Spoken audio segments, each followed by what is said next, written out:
بسم اللہ الرحمن الرحیم۔ کینیا کے ٹی وی ٹینڈاؤ ٹی وی پر فلسطین اسرائیل جنگ کے متعلق مبلغ سلسلہ کا انٹرویو۔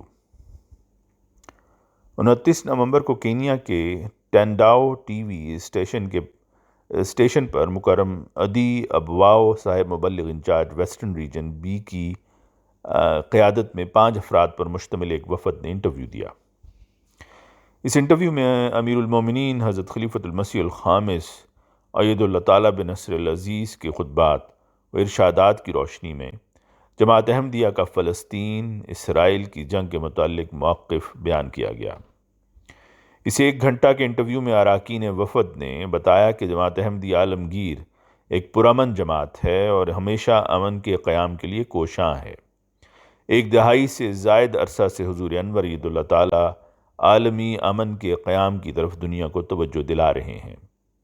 آپ نے اس سلسلہ میں مختلف ممالک کے سربراہوں بشمول وزیر اعظم اسرائیل اور مذہبی لیڈروں کو خط لکھ کر اور مختلف ممالک کے اہم ترین پلیٹ فارمز پر تقاریر کے ذریعہ مقتدر قوتوں کی توجہ بگڑتے ہوئے عالمی حالات کی طرف مبذول کی اور عدل و انصاف کے تقاضوں کو مد نظر رکھتے ہوئے ان کے مستقل اور پائیدار حل پر زور دیا۔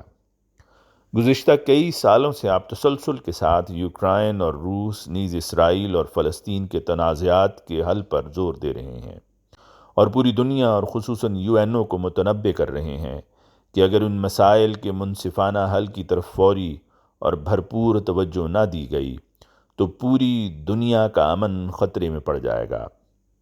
موجودہ اسرائیل فلسطین جنگ کے سلسلہ میں بھی آپ کا یہی موقف ہے کہ قتل و غارت کو چھوڑ کر مذاکرات کے ذریعہ اس مسئلہ کو حل کیا جائے اور ساری دنیا قیام امن کے لیے اپنا کردار ادا کرے۔ آپ نے اسرائیل کی طرف سے نہتے فلسطینی شہریوں پر وحشیانہ بمباری اور ان کے بے دریغ قتل عام کی بھی مذمت کی ہے اور فوری جنگ بندی پر زور دیا ہے۔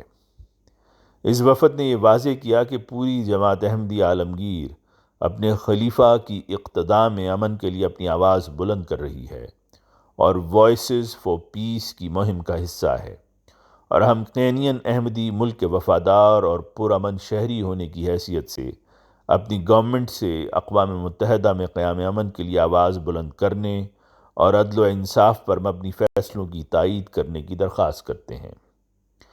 یہ ریکارڈ شدہ پروگرام مذکورہ ٹی وی اسٹیشن سے 29 نومبر کی شام کو سواحیلی زبان میں اور 30 نومبر کی شام کو انگریزی میں نشر ہوا۔ ویسٹرن کینیا کے علاوہ یوگینڈا کے کچھ علاقوں میں تقریباً 1 ملین افراد نے اسے سنا۔ اللہ تعالیٰ اپنے فضل سے مظلوم فلسطینیوں کی مدد فرمائے اور ساری دنیا کو امن و سلامتی عطا ہو، آمین۔ رپورٹ محمد افضل ظفر، نمائندہ الفضل انٹرنیشنل۔